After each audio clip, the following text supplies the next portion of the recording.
Hi guys, പത്തനംമാറ്റ സീരിയലിൻ്റെ ഒരു പുതുപുത്തൻ വിശേഷത്തിലേക്ക് എല്ലാവർക്കും സ്വാഗതം. വരാൻ പോകുന്ന ഒരു അടിപൊളി എപ്പിസോഡ് വിശേഷത്തിലേക്കാണ് നമ്മൾ പോകുന്നത്. ഇപ്പോഴാണെങ്കിൽ ഒരു സംഘർഷം തന്നെയാണ് ഉണ്ടാകുന്ന അനന്തപുരിയിൽ. അത് എങ്ങനെയാണെന്ന് അബിയുടെ കുട്ടിയാണ്, അത് ആദർശിൻ്റെ കുട്ടിയാണെന്ന് മുത്തച്ഛൻ്റെ മുമ്പിൽ വരുത്തി തീർത്തിട്ട് അബി വലിയൊരു നാടകമൊക്കെ കളിച്ച് ഒരു ട്വിസ്റ്റിലൂടെ അബിയുടെ കുട്ടി തന്നെയാണ് അതെന്ന് എല്ലാവരെയും അറിയിക്കുകയാണ് കേട്ടോ. അതിനൊക്കെ ശേഷം നമ്മുടെ നയനയോട് ആ കുഞ്ഞ് ചന്തുമോള് സത്യങ്ങളൊക്കെ പറയാണ്. ആ വിശേഷങ്ങളിലേക്കാണ് നമ്മൾ പോകുന്നത്. നമ്മുടെ വീഡിയോ ഇഷ്ടമായാൽ ഒന്ന് ലൈക്ക് ചെയ്യണേ, ചാനൽ കൂടി ഒന്ന് സബ്സ്ക്രൈബ് ചെയ്ത് സപ്പോർട്ട് ചെയ്യണേ. അങ്ങനെ ചന്തുമോളോട് അഭി പറഞ്ഞു കൊടുക്കുകയാണ്, മോളുടെ അച്ഛൻ ഇതാണ്, ആദർശല്ല എന്ന് പറയാം. അപ്പോഴേക്കും ഉടനെ തന്നെ ചന്തുമോൾ പറയുന്നുണ്ട്, ഇല്ല ഇതാ എൻ്റെ അച്ഛൻ എന്ന് പറയാണ്. അപ്പം ഉടനെ അഭി പറയുന്നുണ്ട്, മോളെ അല്ല, മോളുടെ അച്ഛൻ ഞാനാണ്, അവിടെ ചെന്ന് എല്ലാവരോടും അങ്ങനെയേ മോള് പറയാവുള്ളൂ എന്നൊക്കെ പറഞ്ഞ് ധരിപ്പിക്കുകയാണ് കേട്ടോ. അങ്ങനെ ആ കുട്ടി സമ്മതിക്കുന്നുണ്ട്, ശരി ഞാൻ അങ്ങനെയേ പറയുള്ളൂ എന്നൊക്കെ പറഞ്ഞിട്ട് സമ്മതിച്ചാണ് കയറി പോകുന്നത്. അങ്ങനെ അനന്തപുരിയിലേക്ക് ഈ കുഞ്ഞിനെ എടുത്തോണ്ട് അബി ഇങ്ങ് വന്ന് കയറുക. അപ്പോൾ എല്ലാവരും ഇങ്ങനെ അന്തം വിട്ട് നിൽക്കുകയാണ്. അപ്പോൾ എന്താ സംഗതി എന്ന് ആർക്കും പിടി കിട്ടുന്നില്ല. അന്നേ തന്നെ നമ്മുടെ ജലജ ചോദിക്കുന്നുണ്ട്, എന്താ ഇത് ഈ കുഞ്ഞ് എന്തിനാ ഇങ്ങോട്ട് കൊണ്ടുവന്നത് എന്നൊക്കെ ചോദിക്കുക. അപ്പോഴേക്കും ഉടനെ മുത്തശ്ശൻ പറയുന്നുണ്ട്, ആ കുഞ്ഞിന് നമ്മുടെ ഈ വീടുമായിട്ട് ഒരു ബന്ധമുണ്ട്, അതുകൊണ്ടാണ് ഈ കുഞ്ഞിനെ ഇങ്ങോട്ട് കൊണ്ടുവന്നിരിക്കുന്നതെന്ന് പറയാണ്. അപ്പോൾ ഉടനെ ജലജ ചോദിക്കുന്നുണ്ട്, ഈ കുഞ്ഞിന് നമ്മുടെ വീടുമായിട്ട് എന്ത് ബന്ധമാണ്, എന്താ നിങ്ങളാ പറയുന്നത്, എവിടുന്നോ ഒരു കുട്ടിയെ വലിച്ച് ഇങ്ങോട്ട് കൊണ്ടുവരേണ്ട കാര്യം എന്താ അച്ഛാ, എന്താ കാര്യം എന്ന് ചോദിക്കുകയാണ്. അപ്പോൾ ഉടനെ തന്നെ ദേവയാനിയും ചോദിക്കുന്നുണ്ട്, എന്താ ആദർശേ, ഈ കുഞ്ഞ് ആരുടെ കുട്ടിയാ, എന്തിനാ ഈ കുട്ടിയെ നമ്മുടെ വീട്ടിലേക്ക് കൊണ്ടുവരുന്നത് എന്നൊക്കെ പറയുമ്പം ആദർശ് പറയാണ്, അത് അമ്മേ, ആ കുട്ടി ഇനി നമ്മുടെ വീട്ടിലാണ് കുറേ നാൾ വളരാൻ പോകുന്നത് എന്ന് പറയാണ്. അപ്പോൾ അത് കേൾക്കുമ്പോഴേക്കും ഉടനെ ദേവയാനി തന്നെ ചോദിക്കുകയാണ്, അതെന്തിനാ ഈ കുട്ടി നമ്മുടെ വീട്ടിൽ വളരുന്നത്, ഈ കുട്ടിക്ക് നമ്മുടെ വീടുമായിട്ട് എന്ത് ബന്ധാ, ആരെങ്കിലും ഒന്ന് പറ എന്ന് പറയാണ്. അപ്പോൾ ഉടനെ അബി പറയാണ്, അത് ഈ കുടുംബമായിട്ടൊരു ബന്ധമുണ്ട് എന്ന് പറയാം. അപ്പം മുത്തശ്ശൻ പറയുന്നുണ്ട്, ഈ കുടുംബത്തിലെ ഒരാളുടെ കുട്ടിയാണിത്, അതുകൊണ്ടാണ് ഇതിനെ ഇങ്ങോട്ട് കൊണ്ടുവന്നത്, ആ കുട്ടിയുടെ അമ്മ മരിച്ചു പോവുകയും ചെയ്തു, അതുകൊണ്ട് കുഞ്ഞിനെ ഇങ്ങോട്ട് കൊണ്ടുവരാതെ നിവർത്തിയില്ല എന്ന് പറയാണ്. അപ്പം അത് കേൾക്കുമ്പോൾ ഉടനെ ജലജ പറയാണ്, എന്ത്, ഈ കുടുംബത്തിലെ ഒരാളുടെ കുട്ടിയാണെന്നോ, അങ്ങനെ ഒരു കുട്ടിയെ ഇങ്ങോട്ട് ആരെങ്കിലും പറഞ്ഞെന്നും പറഞ്ഞ് കൊണ്ടുവരേണ്ട കാര്യമുണ്ടോ. അപ്പോൾ ഉടനെ ജയനും ചോദിക്കുക, എന്താ വെച്ചാൽ ഈ പറയുന്നത്, അതിന് ഇവിടെ നിയമമൊന്നുമില്ലേ, ആ കുട്ടിയുടെ അച്ഛനാണെന്നുള്ളതിന് പരിശോധനകളൊക്കെ ഇല്ലേ, DNA ടെസ്റ്റും മറ്റും ഒക്കെ ഇല്ലേ, അങ്ങനെയൊക്കെ ഉള്ള സ്ഥിതിക്ക് എന്തിനാ ഈ കുട്ടിയെ ഇപ്പം ഇങ്ങോട്ട് കൊണ്ടുവന്നിരിക്കുന്നത്, ഇത് ആരെങ്കിലും പറഞ്ഞെന്ന് വെച്ചാൽ ഏതെങ്കിലും ഒരു കുട്ടിയെ ഇങ്ങോട്ട്. അപ്പോൾ മുത്തശ്ശൻ പറയാണ്, ഇനി ഇതാരും ചോദ്യം ചെയ്യണ്ട, ഈ കുട്ടി ഈ വീട്ടിൽ വളരും, അതുകൊണ്ട് നിങ്ങൾ ആരും ഇതിനെക്കുറിച്ചൊന്നും കൂടുതൽ സംസാരിക്കേണ്ട, DNA ടെസ്റ്റും കാര്യങ്ങളും ഒക്കെ അതിന് ശേഷം നമുക്ക് ചെയ്യാം എന്ന് പറയാണ്. അതേസമയം ഇത് കാണുമ്പോൾ നമ്മുടെ അനാമികയ്ക്കും ജലജയ്ക്കും ഒക്കെ സന്തോഷമാകുന്നുണ്ട് കേട്ടോ. ഒരു കുട്ടി വീട്ടിലേക്ക് വന്ന് കയറിയല്ലോ, ഇത് ആരുടെ കുട്ടിയാണെന്നുള്ള കാര്യത്തിൽ ഒരു സംശയമുണ്ടല്ലോ എന്നൊക്കെ. അപ്പോൾ ഉടനെ തന്നെ ജലജ ചോദിക്കുകയാണ് അബിയോട്, എടാ അബി, എന്തെങ്കിലും നിനക്ക് മനസ്സറിവുണ്ടോ, ഇത് നിന്റെ കുട്ടിയാണോ എന്ന് ചോദിക്കുക. അപ്പോൾ അബി ഇങ്ങനെ ജലജ നിൽക്കുകയാണ് കേട്ടോ. കാരണം എന്താണെന്ന് വെച്ചാൽ മുത്തശ്ശൻ്റെ മുമ്പിലും ആദർശിൻ്റെ മുമ്പിലും ഒരു രക്ഷകനെ പോലെയല്ലേ നിൽക്കുന്നത്. ആദർശിൻ്റെ കുട്ടിയാണെന്ന് പറഞ്ഞ സ്ഥിതിക്ക് അബി എല്ലാം ഒപ്പിച്ച് വെച്ചേച്ച് ഇനിയിപ്പോൾ ആദർശിൻ്റെ കുട്ടിയല്ല ഇത്, എൻ്റെ കുട്ടിയാണെന്ന് അവിടെ ഞെളിഞ്ഞു എന്ന് പറയാൻ പോവാണ്. അപ്പോൾ മറ്റുള്ളവരെല്ലാം ഒന്ന് തെറ്റിദ്ധരിച്ചാലും മുത്തശ്ശൻ്റെ മുമ്പിൽ ആളാവാൻ പറ്റുമല്ലോ, എന്നായാലും സത്യങ്ങൾ തെളിയുകയും ചെയ്യും എന്നൊക്കെ അറിയാം അബിക്ക്. ഉടനെ അബി പറയാണ്, അതേ അമ്മേ, എനിക്ക് പറ്റിപ്പോയൊരു തെറ്റാണ്, വിവാഹത്തിന് മുമ്പ് ഞാൻ ഒരുപാട് തെറ്റുകൾ ചെയ്തിട്ടുണ്ട്, അക്കൂട്ടത്തിൽ പെടുന്ന ഒന്നാണിത്, ഈ കുട്ടി എൻ്റെ കുട്ടിയാണെന്ന് പറയാണ്. അപ്പോഴേക്കും നീ ഇങ്ങനെ ഒരു കാര്യം ചെയ്തു വച്ചിരിക്കുകയായിരുന്നോ എന്ന് ചോദിക്കുകയാണ് മുത്തശ്ശി. അപ്പോൾ അബി പറയുന്നുണ്ട്, മുത്തശ്ശിയും മുത്തശ്ശനും ഒക്കെ എന്നോട് ക്ഷമിക്കണം, ഇതെനിക്കൊരു പറ്റിയൊരു അബദ്ധമാണ് എന്ന് പറയാം. അപ്പോൾ എല്ലാവരും അങ്ങ് ഞെട്ടിപ്പോവാണ് കേട്ടോ. ഉടനെ തന്നെ ദേവയാനി ഒറ്റടി കൊടുക്കുകയാണ് അബിക്കട്ട്. എന്നിട്ട് ചോദിക്കുക, എടാ നാണം കെട്ടവനെ, നിൻ്റെ ഭാര്യ പൂർണ്ണ ഗർഭിണിയായിട്ട് ഇരിക്കുകയല്ലേ, അങ്ങനെയുള്ളപ്പം നീ ഈ കുഞ്ഞ് നിൻ്റെ ആണെങ്കിൽ നീ എന്തിനാ മറ്റൊരു വിവാഹം കഴിച്ചത്, നീ എത്ര പെൺകുട്ടികളെ ഇതുപോലെ പറ്റിച്ചിട്ടുണ്ടാ എന്നൊക്കെ ചോദിക്കുമ്പോൾ അബി കുനിഞ്ഞിങ്ങനെ നിൽക്കുക കേട്ടോ, നല്ല കുട്ടിയായിട്ട്. എന്നിട്ട് പറയാണ്, അത് വല്യമ്മ ക്ഷമിക്കണം എന്നോട്, എനിക്ക് അങ്ങനെയൊക്കെ സംഭവിച്ചു പോയി, അതുകൊണ്ട് ഒന്നും വിചാരിക്കരുതെന്നൊക്കെ പറയാണ് കേട്ടോ. അപ്പം ദേവയാനിയെ നല്ല ചീത്ത പറയാം അബിയെ. ആദർശപ്പം എന്ത് പറയണമെന്ന് അറിയാൻ വയ്യാതെ ഇങ്ങനെ നിൽക്കുകയാണ് കേട്ടോ. ആരുടെ തലയിൽ ഈ കുട്ടി വരുമെന്നുള്ള കാര്യത്തിൽ ഒരു സംശയമില്ല. അങ്ങനെ ആയിട്ട് നിൽക്കുമ്പം നയനയൊക്കെ അങ്ങ് അത്ഭുതപ്പെട്ടു പോവുക. അപ്പോൾ ഉടനെ തന്നെ ജലജ പറയാം, നിന്റെ കുഞ്ഞ് തന്നെയാണോ അബി? ഈ കുഞ്ഞിനോട് ഞാൻ ചോദിക്കട്ടെ, അവൾ പറയട്ടെ ഈ വീട്ടിൽ ആരുടെ കുഞ്ഞാണെന്ന്. അതല്ലെങ്കിൽ അവളുടെ അമ്മ അവൾ എവിടെയാണെന്ന് പറയട്ടെ. അപ്പോൾ മുത്തശ്ശൻ പറയാം, ആ കുട്ടിയുടെ അമ്മ മരിച്ചുപോയി, അതുകൊണ്ടാണ് അതിനെ ഇങ്ങോട്ട് കൊണ്ടുവന്നത്. ഇനി അതിനെ കൂടുതൽ നീ ചോദ്യം ചെയ്യാനൊന്നും പോകണ്ട, സത്യങ്ങളൊക്കെ വഴിയെ തെളിയും എന്ന് പറയാണ്. അപ്പോഴേക്കും ഉടനെ തന്നെ കുഞ്ഞിനോട് ചോദിക്കുകയാണ് ജലജ, ഇടി പറയടി, ആരാടി നീ നിന്റെ അച്ഛൻ? നീ നിന്നോട് നിന്റെ അമ്മ ആരാ നിന്റെ അച്ഛനെന്നാ പറഞ്ഞു തന്നത്? നീ ശരിക്കും പറയുന്നുണ്ടോ എന്നൊക്കെ ചോദിക്കുമ്പം ആ കുട്ടി ജലജ ഇങ്ങനെ നോക്കി നിൽക്കുക. നീ എന്താടി മിണ്ടാത്തെ എന്നൊക്കെ ചോദിച്ച് ജലജ ആ കുട്ടിയുടെ മുഖത്തൊക്കെ ഇങ്ങനെ പിടിക്കുമ്പോഴത്തേക്ക് ഒരു കടി കൊടുക്കുകയാണ് ജലജയുടെ കൈക്കിട്ട്. ജലജ, അയ്യോ ഈ പെണ്ണെൻ്റെ കൈ കടിച്ചേ, ഈ കൊച്ചെന്നാ ഇങ്ങനെയൊക്കെ എന്നൊക്കെ പറയുമ്പോഴേക്കും ഉടനെ എല്ലാവരും ചിരിക്കുന്നൊക്കെ ഉണ്ട് കേട്ടോ. ജലജയ്ക്കിട്ട് കൊച്ചു കടിക്കുമ്പോൾ ജലജ നിക്കടി അവിടെ എന്നും പറഞ്ഞ് കൊച്ചിൻ്റെ പുറകെ ഓടുക. കൊച്ചാണെങ്കിൽ വെളിയിൽ കൂടെയൊക്കെ ഇറങ്ങി ഓടുക. അത് കണ്ണി കണ്ടതെല്ലാം എടുത്ത് എറിയുകയും ഒക്കെ ചെയ്യാണ്. ഹോ എൻ്റെ ദൈവമേ, ഇനിയിപ്പോൾ എന്ത് ചെയ്യും എന്നൊക്കെ പറഞ്ഞ് എല്ലാവരും നിൽക്കുമ്പോഴേക്കും ഒരു പാട്ടങ്ങ് കേൾക്കുകയാണ് ടി വിയിൽ. അപ്പോൾ ആ കുഞ്ഞ് അവിടെ വന്നങ്ങ് ഇരിക്കുക. അപ്പോൾ മുത്തശ്ശൻ പറയാം, കണ്ടോ കുട്ടികളെ എങ്ങനെ നോക്കണം, അല്ലാതെ അതിനെ കടിച്ചു തിന്നാൻ പോയിട്ട് കാര്യമൊന്നുമില്ല ജലജെ. നീ എന്തിനാ ഇപ്പം ആ കുട്ടിയുടെ അടുത്തേക്ക് ഇത്ര ദേഷ്യപ്പെട്ട് ചെന്നത്? നീ അതിൻ്റെ അടുത്ത് അങ്ങനെയാണോ പെരുമാറേണ്ടത്? ഒന്നും അറിവാകാത്ത കുഞ്ഞിൻ്റെ അടുത്ത് അച്ഛൻ ആരാന്ന് ചോദിച്ചെന്ന് ബഹളം വയ്ക്കുകയാണ് ചെയ്യേണ്ടത്. അതൊക്കെ ചോദിക്കേണ്ട രീതിയിൽ നമുക്ക് ചോദിച്ച് മനസ്സിലാക്കാമെന്ന് പറയും. ഓ, ചോദിക്കേണ്ട രീതിയിൽ ചോദിച്ചു മനസ്സിലാക്കാം. ഈ കൊച്ചിനെ ഇവിടെ കൊണ്ട് നിർത്തിയ ഈ കൊച്ചിനെ ആര് നോക്കൂന്നാ അച്ഛൻ പറയുന്നത്? അത് നീ നോക്കണം, നിന്റെ മോൻ അബിയുടെ കുഞ്ഞാണെന്നല്ലേ പറഞ്ഞത്, അപ്പം നീ എന്തായാലും നോക്കണം എന്ന് പറയാം. പിന്നെ എനിക്ക് വയ്യ കൊച്ചിനെ നോക്കാൻ, ഇപ്പം തന്നെ ഇതിനൊക്കെ നാശം കാണിച്ചൊക്കെ കണ്ടില്ലേ, ഇനി ഞാൻ ഇതിനെ നോക്കിക്കൊണ്ടിരുന്ന എങ്ങനെയാ കാര്യങ്ങൾ ശരിയാവുക, എനിക്ക് പറ്റത്തൊന്നുമില്ല. അപ്പം മുത്തശ്ശൻ പറയാണ്, ഓരോ ദിവസവും ഓരോരുത്തരും നോക്കണം. കാരണം എന്താണെന്ന് വെച്ചാൽ അബിയുടെ കുഞ്ഞാണെന്ന് പറഞ്ഞെങ്കിലും അത് എങ്ങനെയാണെന്നുള്ള കാര്യങ്ങളൊക്കെ അറിയണ്ടേ, അതുകൊണ്ട് ഓരോരുത്തരും ഓരോ ദിവസവും നോക്കണം എന്ന് പറയുമ്പം ജലജയോട് പറയാണ്, നിന്റെ മോൻ്റെ കുട്ടിയല്ലേ, അപ്പം നീ തന്നെ ആദ്യത്തെ ദിവസം നോക്കണം കുഞ്ഞിനെ എന്ന് പറയാം. അപ്പം ജലജ പറയുന്നുണ്ട്, എനിക്ക് വയ്യെന്നൊക്കെ പറയുക, എന്നാലും നോക്കാതിരിക്കാൻ പറ്റത്തില്ലല്ലോ. ഈ കൊച്ചിനെ കൊണ്ടുത്തി കുളിപ്പിക്കുകയും ഒക്കെ ചെയ്യണം ജലജയ്ക്ക്.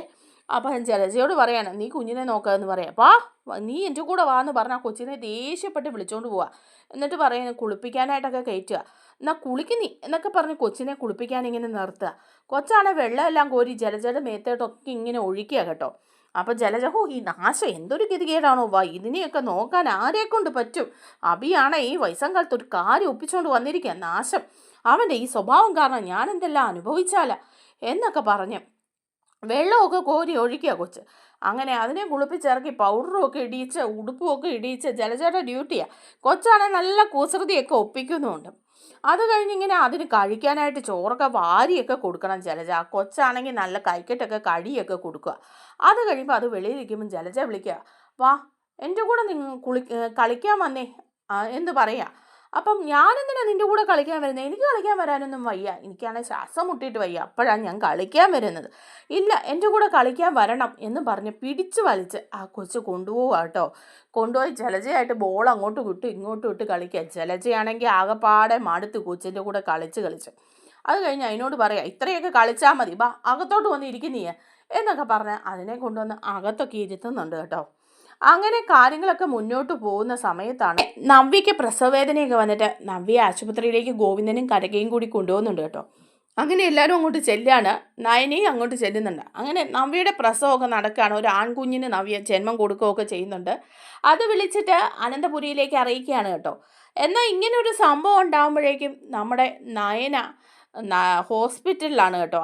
അബി കുഞ്ഞിനെയും കൊണ്ട് വരികയൊക്കെ ചെയ്യുമ്പം അതുകൊണ്ട് തന്നെ നവ്യ അപ്പോൾ ആ സംഭവം ഒന്നും അറിയുന്നില്ല. അതേസമയം നയന തിരിച്ച് വീട്ടിലെത്തുകയാണ്. ഈ ഡെലിവറിക്കൊക്കെ ശേഷം തിരിച്ച് അനന്തപുരിയിൽ എത്തുമ്പോഴാണ് ഈ കുഞ്ഞിനെ കാണുന്നത്. അപ്പോൾ തന്നെ നയനയ്ക്ക് ഭയങ്കര ഒരു ഇതായിട്ട് നയന ചോദിക്കുന്നുണ്ട്, ഇത് ആരുടെ കുട്ടിയാണെന്ന് ചോദിക്കുക. അപ്പോൾ പറയുന്നുണ്ട് അബിയുടെ കുട്ടിയാണ് എന്ന് എല്ലാവരും പറയാണ്.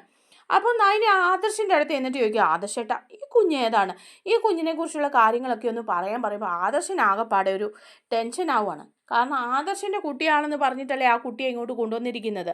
അപ്പോൾ ആദർശ് പറയാണ് അത് ഈ വീട്ടിലെ ആരുടെയും കുട്ടിയാണെന്ന് പറഞ്ഞ് മുത്തശ്ശനെ ആരോ വിളിച്ചു പറഞ്ഞ് അങ്ങനെ ചെന്നതാണ്. അപ്പോൾ അനഘയെന്നാണ് ഈ കുട്ടിയുടെ അമ്മയുടെ പേര്. അവർ മരിച്ചു പോവുകയും ചെയ്തു. അതിൻ്റെ ഫലമായിട്ട് അതിനെ ഇങ്ങോട്ട് മുത്തശ്ശൻ കൂട്ടിക്കൊണ്ട് വന്നതാണെന്ന് പറയുക. അപ്പം ഉടനെ നയന് ചോദിക്കുക, ആരുടെ കുട്ടിയാ, അബിയുടെ കുട്ടി തന്നെയാണോ എന്ന് ചോദിക്കുക. ആ അതെ എന്ന് പറയാണ്.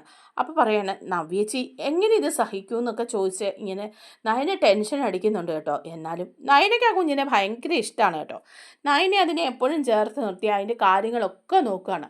ആ കുട്ടിക്കാണേലും നയനയെ ഭയങ്കര ഇഷ്ടമാണ്. നയനെ വിളിച്ച് ഇങ്ങനെ പുറകേ നടക്കുകയാണ്. അങ്ങനെ നയനയുമായിട്ട് ഭയങ്കര കൂട്ടാണ്. നയനെ ഒരു ദിവസം പോലും കാണാതിരിക്കാൻ വയ്യാതെ ഇങ്ങനെ ഇരിക്കുകയാണ്. അങ്ങനെ ഇരിക്കുമ്പോഴാണ് നയന നന്ദാവനത്തിലേക്കൊക്കെ പോകുന്നത് കേട്ടോ. നന്ദാവനത്തിൽ ചെന്ന് നിൽക്കുകയാണ് നവ്യ പ്രസവിച്ചതുകൊണ്ട്. അപ്പോൾ തന്നെ ആദർശിൻ്റെ അടുത്ത് ചെന്നിട്ട് ഈ കുട്ടി പറയുന്നുണ്ട്, ആൻറ്റി എപ്പോൾ വരും അങ്കിൾ എന്നൊക്കെ ചോദിക്കുക. അപ്പോൾ പറയുന്നുണ്ട്, അത് അവിടെയാണല്ലോ എന്താ എന്ന് എനിക്ക് കാണണം, ആൻറ്റി ഉണ്ടെങ്കിലേ എനിക്ക് ഉറങ്ങാൻ പറ്റുള്ളൂ എന്നൊക്കെ പറഞ്ഞിട്ട് ഫോണൊക്കെ കൊടുക്കുക. അങ്ങനെ വീഡിയോ കോളൊക്കെ ചെയ്യുന്നുണ്ട് നയന. അങ്ങനെ നയന ചന്തുമോളെ നയനയ്ക്ക് ഭയങ്കര ഇഷ്ടമാണ്. എന്നാൽ അനാമികയാണെങ്കിൽ ഈ സംഭവമൊക്കെ നടക്കുമ്പം അനാമികയ്ക്ക് ഒന്നുകൂടെ രക്ഷപ്പെട്ടല്ലോ എന്നുള്ളൊരു ചിന്തയാണ്. കാര്യങ്ങളൊക്കെ ഇത്രയൊക്കെ ആകെപ്പാടെ കുഴഞ്ഞു മറഞ്ഞൊക്കെ വന്നല്ലോ എന്നൊക്കെ ഓർത്തിട്ട് ജലജയോട് പറയുന്നുണ്ട്, ദേ അപ്പച്ചി എന്തായാലും ആ കൊച്ചിങ്ങോട്ട് വന്നു, അബിയുടെ കുഞ്ഞാണെന്നും പറഞ്ഞാൽ കൊണ്ടുവന്നിരിക്കുന്നത് എന്ന് പറയാണ്. അപ്പം ഉടനെ ജലജ പറയാണ്, അവൻ്റെ കൊച്ചൊന്നും ആയിരിക്കരുന്നേ, ആദർശിൻ്റെ ആയിരിക്കും, എല്ലാവരും കൂടെ അബിയുടെ തലയിൽ വെച്ച് കെട്ടിയിരിക്കുന്നതായിരിക്കും എന്ന് പറയുമ്പം ഉടനെ അനാമിക പറയുന്നുണ്ട്, ഏയ് അങ്ങനെയൊന്നും അല്ല, അബി അത്ര മോശമൊന്നും അല്ലല്ലോ, അങ്ങനെ എന്തെങ്കിലും ആയിരിക്കും, എന്തായാലും ആ കൊച്ചിനെ നമുക്കങ്ങ് ഒഴിവാക്കണം എന്നൊക്കെ പറയുക. അനാമികയ്ക്കാണെങ്കിൽ ആ കൊച്ചിനോട് ഭയങ്കര കുശുമ്പാണേ. അതേസമയം അനാമികയുടെ റൂമിൽ ഒരു ദിവസം അനാമികയോട് ഈ കുട്ടിയെ നോക്കാനായിട്ട് പറയാണ്. അങ്ങനെ അനാമികയ്ക്ക് ആ ഒരു ദിവസം വരിക. അപ്പോൾ അനാമിക കൊച്ചിൻ്റെ കാര്യങ്ങളൊക്കെ നോക്കിയിട്ട് റൂമിൽ നിന്ന് കിടന്ന് ഉറങ്ങുന്ന സമയം കൊണ്ട് ഈ കൊച്ച് ആ റൂമിലെ എല്ലാ സാധനങ്ങളും എടുത്ത് വലിച്ചെറിഞ്ഞ് നിരത്തുകയാണ് കേട്ടോ. അനാമിക ചെന്നിട്ട് അടിയൊക്കെ കൊടുക്കുന്നുണ്ട്. അപ്പോൾ കൊച്ചി എന്നിട്ട് മുത്തശ്ശനോട് എന്ന് പറയാണ്, അതെ മുത്തശ്ശ, ദേ ഈ ആൻറ്റി എന്നെ ഒരുപാട് ഉപദ്രവിക്കുക, എന്നെ വെറുതെ അടിക്കുക എന്നൊക്കെ പറയാം. അപ്പം ഇത് കേൾക്കേണ്ട താമസം മുത്തശ്ശൻ അനാമികയോട് പറയാം, എന്താ അനാമിക ഇത്, അതൊരു കൊച്ചു കുട്ടിയല്ലേ, അതിനെ ഇങ്ങനെ ഉപദ്രവിക്കേണ്ട കാര്യം എന്താ, അത് നിന്നോട് എന്ത് ദ്രോഹം ചെയ്തിട്ട് അതിനെ ഇങ്ങനെ ഉപദ്രവിക്കുന്നത് എന്നൊക്കെ ഇങ്ങനെ ചോദിക്കുക. അപ്പോൾ അനാമിക പറയുന്നുണ്ട്, എന്തിനാ ഈ കുട്ടി എവിടെ കൊണ്ട് നിർത്തിയിരിക്കുന്നത്, ആ കുട്ടിയുടെ DNA ടെസ്റ്റൊക്കെ നടത്തി ആരുടെ കുട്ടിയാണെന്ന് തെളിയട്ടെ, അബിയുടെ കുട്ടിയാണെന്ന് പറഞ്ഞ് ഇവിടെ കൊണ്ടങ്ങ് സ്ഥിരം താമസിപ്പിക്കാമെന്ന് വിചാരിച്ചോ, അങ്ങനെ പെട്ടെന്നൊരു കുട്ടി ഉണ്ടാവുമോ എന്നൊക്കെ ചോദിക്കുക അനാമിക. അപ്പം മുത്തശ്ശൻ പറയുന്നുണ്ട്, അനാമിക ഇങ്ങനെയുള്ള കാര്യങ്ങളിലൊന്നും ഇടപെടണ്ട, അബി പറഞ്ഞല്ലോ അവൻ്റെ കുട്ടിയാണെന്ന്, പിന്നെ നിങ്ങൾക്കൊക്കെ എന്താ ഇത്ര സംശയം എന്നൊക്കെ ഇങ്ങനെ ചോദിക്കുകയാണ്. അതേസമയം ദേവയാനിയാണെങ്കിൽ ആദർശിനോട് ചോദിക്കുന്നുണ്ട്, ആദർശേ എന്താ ഇതിൻ്റെ അതേ സത്യം, ഈ കുട്ടിയുടെ അച്ഛൻ ആരാണെന്ന് ചോദിക്കുക. അപ്പോൾ ആദർശ് പറയുന്നുണ്ട്, അമ്മേ എനിക്കും അറിയില്ല, മുത്തച്ഛനാണ് ഇതിലൊക്കെ തീരുമാനം എടുത്തത്, അനഘ എന്ന് പറയുന്ന പെൺകുട്ടി വിളിച്ചെന്നും നമ്മുടെ അനന്തപുരിയിൽ ആരുടെയോ കുട്ടിയാണ് എന്ന് പറഞ്ഞു നോക്കിയാണ് പറയുന്നത്. അപ്പോൾ അബി തന്നെയാണ് ഏറ്റെടുത്തിരിക്കുന്നത്, അബിയാണ് ആ കുട്ടിയുടെ അച്ഛനെന്നുള്ള രീതിയിൽ, അവനല്ലേ ഇതുപോലെ ഒരുപാട് തെറ്റുകളൊക്കെ ചെയ്തിട്ടുള്ളത്, അതുകൊണ്ടായിരിക്കും എന്നൊക്കെ പറയാം.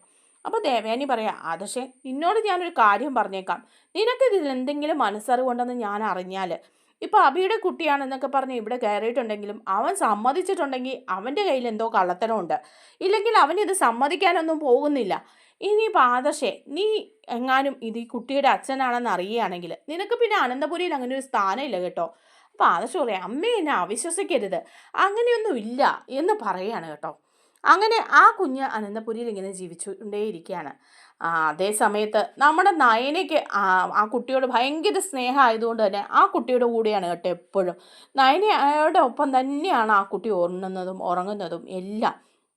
അങ്ങനെ ഇരിക്കുമ്പം നയന ചോദിക്കുന്നുണ്ട്, മോളുടെ അമ്മയ്ക്ക് എന്ത് പറ്റിയതാണെന്നൊക്കെ ചോദിക്കുക. അപ്പോൾ ആ കുട്ടി പറയുന്നുണ്ട്, അത് അമ്മയ്ക്ക് വയ്യായിരുന്നു, അമ്മയ്ക്ക് ഇങ്ങനെ അസുഖമായിരുന്നു, അതുകൊണ്ടാണ് അമ്മ മരിച്ചുപോയി, മോൾക്ക് ഇനി ആരുമില്ല എന്നൊക്കെ പറയാം. അപ്പോൾ പറയുന്നുണ്ട് നയന, അങ്ങനെ പറയരുത്, ഞങ്ങളൊക്കെ ഇല്ലേ മോൾക്ക് എന്ന് പറയാണ്. മോളുടെ അച്ഛൻ ആരാന്നാ അമ്മ പറഞ്ഞത്, മോൾക്കറിയുമോ എന്നൊക്കെ ചോദിക്കുമ്പം ആ കൊച്ചിങ്ങനെ നിൽക്കുക. എന്നെ അച്ഛൻ കാണാൻ വരുമെന്ന് അമ്മയെന്ന് പറഞ്ഞായിരുന്നു, എന്നിട്ട് അച്ഛൻ കാണാൻ വന്നോ എന്ന് ചോദിക്കുകയാണ്. അപ്പോൾ ആ കുട്ടി പറയുന്നുണ്ട്, എന്നെ കാണാനായിട്ട് അച്ഛൻ വന്നില്ല, പക്ഷേ അച്ഛൻ്റെ ഫോട്ടോ എൻ്റെ കയ്യിലുണ്ട്, എൻ്റെ അമ്മയും അച്ഛനും കൂടെ നിൽക്കുന്ന ആ ഫോട്ടോ വീട്ടിലുണ്ട് എന്ന് പറയാണ്. അപ്പോൾ നയന ചോദിക്കുന്നുണ്ട്, ആരാ മോളുടെ അച്ഛൻ, ഈ അബി തന്നെയാണോ മോളുടെ അച്ഛൻ എന്ന് ചോദിക്കുകയാണ്. അപ്പോഴാ കൊച്ചൊന്നും മിണ്ടാതെ ഇങ്ങനെ നിൽക്കുക. എന്നിട്ട് ചോദിക്കുന്നുണ്ട്, സത്യം പറ മോളെ, ആൻറ്റിയെ മോൾക്ക് ഇഷ്ടമല്ലേ, അങ്ങനെയാണെങ്കിൽ മോളുടെ അച്ഛൻ അബി തന്നെയാണോ, ഇതിനു മുമ്പ് അബി എവിടെ വന്നിട്ടുണ്ടോ എന്നൊക്കെ ചോദിക്കുക. അപ്പോൾ ഉടനെ തന്നെ ആ കുട്ടി പറയാണ്, അത് അബി അതല്ല എൻ്റെ അച്ഛൻ ആദർശാണെന്ന് പറയാണ്. അപ്പോൾ നയനി അങ്ങ് ഞെട്ടിപ്പോവാണ്. അതാരാ മോളോട് പറഞ്ഞത് ആദർശാണ് അച്ഛന്? അത് എൻ്റെ അമ്മയുടെ അങ്കിൾമാരും അതുപോലെ തന്നെ ഒരു അമ്മയും ആദർശവും കൂടെ നിൽക്കുന്ന ഫോട്ടോയൊക്കെ ഉണ്ടായിരുന്നു. അമ്മയും അച്ഛനും കൂടെ നിൽക്കുന്ന ഫോട്ടോ കാണിച്ചിട്ട് ഇതാ എൻ്റെ അച്ഛൻ എന്ന് പറയുന്നു. ആ ഫോട്ടോയിലുള്ള ആള് ഇത് തന്നെയാ എന്ന് പറയാണ്. എന്നിട്ടെന്താ മോളെ നീ ഇവിടെ വന്നിട്ട് അബിയാണെന്ന് പറഞ്ഞത്? അബിയാണ് നിൻ്റെ അച്ഛനെന്ന് പറയാൻ നിന്നോട് ആരാ പറഞ്ഞത് എന്ന് ചോദിക്കുമ്പം പറയുന്നുണ്ട്, അതാ അബി തന്നെയാ പറഞ്ഞത് എന്നോട്, ഞാനാ നിൻ്റെ അച്ഛനെന്ന് പറയണം, ആദർശല്ല, എല്ലാവരും ചോദിക്കുമ്പോൾ അങ്ങനെയേ പറയാവുള്ളൂ എന്ന് പറഞ്ഞത് കൊണ്ടാണ് ഞാൻ അങ്ങനെ പറഞ്ഞത്. ശരിക്കും എൻ്റെ അച്ഛൻ ആദർശ് തന്നെയാ എന്നൊക്കെ ആ കൊച്ചിങ്ങനെ പറയുമെന്ന് കേൾക്കുമ്പോഴേക്കും ആകെപ്പാടെ ഞെട്ടിപ്പോവാണ് നയനയ്ക്ക് കണ്ണൊക്കെ നിറഞ്ഞു പോവാണ് കേട്ടോ. ആദർശ് ഇങ്ങനെ ഒരു തെറ്റ് ചെയ്തിട്ടുണ്ടോ എന്നൊക്കെ ആലോചിക്കുമ്പോഴേക്കും നയന പൊട്ടിക്കരയാണ്. എന്നിട്ട് പിന്നെ നയന നേരെ ആദർശിൻ്റെ അടുത്തേക്ക് തന്നെ ചെല്ലുക. ആദർശിൻ്റെ അടുത്ത് എന്നിട്ട് ചോദിക്കുന്നുണ്ട്, അതെ ആദർശേട്ടാ ഒരു കാര്യം ഞാൻ ചോദിക്കട്ടെ എന്ന് ചോദിക്കുക. അപ്പോൾ ആദർശ് പറയുന്നുണ്ട്, എന്താ നയനി ഇനി അടുത്ത പ്രശ്നം എന്ന് ചോദിക്കുക.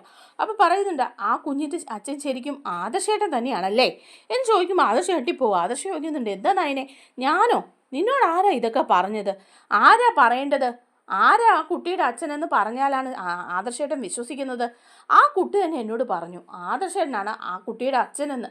അപ്പം ഉടനെ ആദർശ് പറയാം, എൻ്റെ നയനെ നീ എന്നെ അവിശ്വസിക്കരുത്, ഞാനല്ല, അഭിയാണെന്ന് അവൻ തന്നെ പറഞ്ഞതല്ലേ, പിന്നെ എന്തിനാ ഇപ്പോൾ എന്നെ സംശയിക്കുന്നത്? അഭിയാണെന്ന് അവൻ പറഞ്ഞതുകൊണ്ട് തന്നെയാണ് എനിക്ക് സംശയം. അങ്ങനെയൊന്നും അവൻ പറയില്ല. അഥവാ ആ കുട്ടിയുടെ അച്ഛൻ അഭിയാണെങ്കിൽ അവൻ അതല്ലെന്നേ പറയുള്ളൂ. ഒന്നെങ്കിൽ ആദർശേൻ്റെ തലയിലോ അല്ലെങ്കിൽ അനിയുടെ തലയിലോ ഒക്കെ വെച്ച് കെട്ടാനേ അവൻ നോക്കുകയുള്ളൂ. എന്നിട്ട് അവൻ നേരെ വന്ന് ഇത് എൻ്റെ കുട്ടിയാണെന്ന് എല്ലാവരുടെയും മുമ്പിൽ ഞെളിഞ്ഞെന്ന് പറയുമ്പം അതിലെന്തോ കളത്തരയില്ലെന്ന് എനിക്ക് തോന്നി.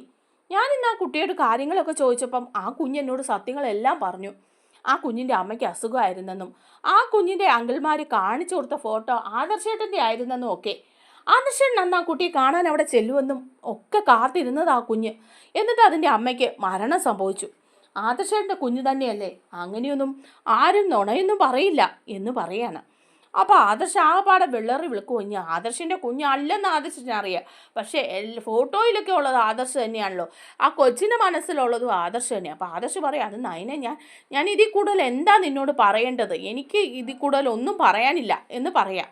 അപ്പോൾ ഉടനെ നയന ചോദിക്കുക, അപ്പോൾ ആദർശേട്ടൻ തന്നെയാണല്ലേ? എന്നിട്ട് മുത്തശ്ശനും ആദർശേട്ടനും കൂടെ രക്ഷപ്പെടാനുള്ള മാർഗം നോക്കിയതാണല്ലേ എന്നൊക്കെ പറയുമ്പോൾ ആദർശ് പറയുന്നുണ്ട്, അത് വെറുതെ പറയുന്ന നയനെ, ആ കുട്ടിയുടെ വീട്ടിൽ എൻ്റെയും ആ കുട്ടിയുടെ അമ്മയുടെയും കൂടെ ഒരു ഫോട്ടോയൊക്കെ ഉണ്ട്, അത് സത്യമാണ്. ആ ഫോട്ടോയിൽ ഞാനത് അവിടെ ചെല്ലുമ്പോഴാണ് അറിയുന്നത്. അന്ന് ആദ്യമായിട്ട് ആ പെൺകുട്ടിയുടെ മുഖം തന്നെ ഞാൻ കാണുന്നത്. പിന്നെ ആ കുഞ്ഞിൻ്റെ അച്ഛൻ ഞാനാണെന്ന് പറഞ്ഞാൽ എങ്ങനെയാണ് വിശ്വസിക്കാൻ പറ്റുക? ഇതാരോ എന്നെ ട്രാപ്പിൽപ്പെടുത്താൻ വേണ്ടി ചെയ്തതാണെന്ന് അപ്പോഴേ എനിക്ക് തോന്നി. അത് മുത്തശ്ശനും തോന്നി. പക്ഷേ അബി ഇതിൻ്റെ അകത്ത് കളിച്ചിട്ടുണ്ടോ എന്നുള്ള കാര്യം എനിക്കും അറിയില്ല. പോകുന്ന വഴി അബി തന്നെ ഒരുപാട് നിർബന്ധിച്ച് അവൻ തന്നെയാണ് ആ കുട്ടിയുടെ അച്ഛൻ എല്ലാവരോടും പറഞ്ഞാൽ മതിയെന്നും ഞാനാണെന്ന് പറയുമ്പം നമ്മുടെ കമ്പനിയുടെ റെപ്യൂട്ടേഷൻ പോകുമെന്നൊക്കെ പറഞ്ഞ് അവൻ ഏറ്റെടുത്തതാണ്. അല്ലാതെ ഇതിൻ്റെ അകത്ത് ഒരു സത്യാവസ്ഥയില്ല.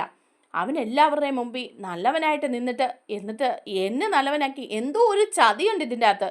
അബിക്ക് എന്തെങ്കിലും മനസ്സറിവുണ്ടോ ഇക്കാര്യത്തിലെന്ന് എനിക്ക് സംശയമുണ്ട്. അല്ലാതെ നയനെ നീ എന്നെ വിശ്വസിക്കണം എന്നൊക്കെ പറയുമ്പം നയനയ്ക്ക് ആപ്പാടെ വിഷമാവുക. നയന പറയുന്നുണ്ട്, ഇപ്പോൾ ആദർശേട്ടൻ പറഞ്ഞൊക്കെ ഞാൻ വിശ്വസിക്കാം. ഇനി DNA ടെസ്റ്റും കാര്യങ്ങളും ഒക്കെ കഴിഞ്ഞ് കഴിയുമ്പം ഇതിലെന്തെങ്കിലും സത്യം ഉണ്ടെന്ന് അറിഞ്ഞാൽ പിന്നെ ഈ നയനെ അനന്തപുരിയിലേക്ക് പ്രതീക്ഷിക്കേണ്ട. ഒരുപാട് നാളായിട്ട് ഞാനിങ്ങനെ ഓരോ കാര്യങ്ങൾ പറയുന്നുണ്ട്. വിശ്വസിക്കാൻ അന്ന് അമ്മയും ഞാനും തമ്മിൽ സ്നേഹമാണെന്നുള്ള കാര്യം ആദർശേട്ടനോട് പറഞ്ഞില്ല എന്ന് പറഞ്ഞ് എന്നോട് പിണക്കമായിരുന്നു. ഇനിയിപ്പം ഈ ഒരു കാര്യത്തിൽ എന്തെങ്കിലും സത്യം ഉണ്ടെന്ന് അറിഞ്ഞാൽ പിന്നെ നയനെ ഈ അനന്തപുരി കാണില്ല എന്നൊക്കെ പറയാണ് കേട്ടോ.